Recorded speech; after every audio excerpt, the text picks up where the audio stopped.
Selamat pagi Bu Emil, saya Samuel Beni dari kelas 12 AK5 akan menjelaskan tugas remedial Bahasa Indonesia, yaitu teks editorial.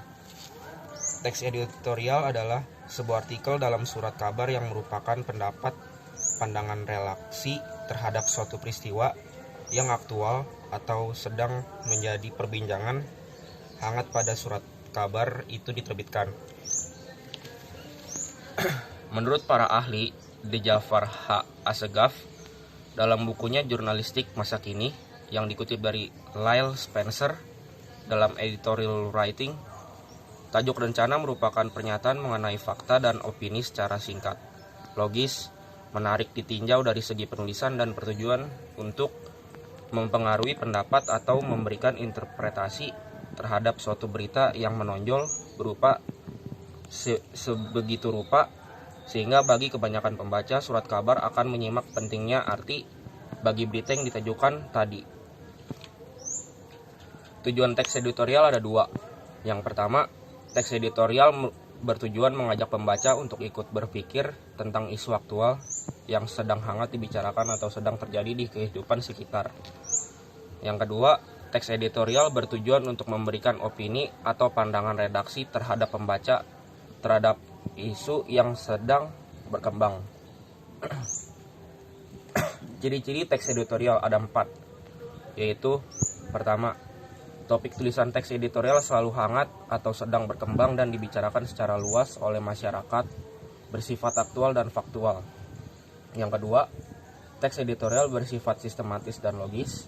Yang ketiga, teks editorial merupakan sebuah opini atau pendapat yang bersifat argumentatif.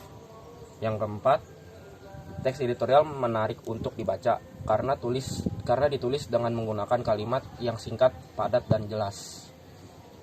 Teks editorial memiliki 3 struktur, yaitu pertama, pernyataan pendapat atau tesis, yaitu bagian yang berisi sudut pandang penulis tentang masalah yang dibahas, biasanya berisi sebuah teori yang akan diperkuat oleh argumen.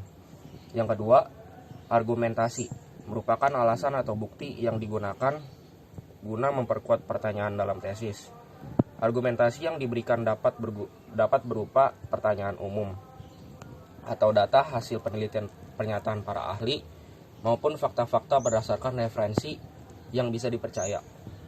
Yang ketiga, pernyataan atau penegasan ulang pendapat atau reiteration, merupakan bagian yang berisi penegasan ulang pendapat yang didukung oleh fakta di bagian argumentasi guna memperkuat atau menegaskan penegasan ulang berada di bagian akhir tes.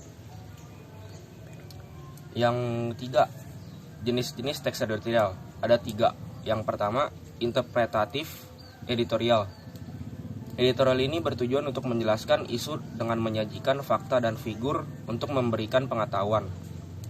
Yang kedua, kontroversial editorial. Editorial ini bertujuan untuk meyakinkan pembaca pada keinginan atau menumbuhkan kepercayaan pembaca terhadap suatu isu.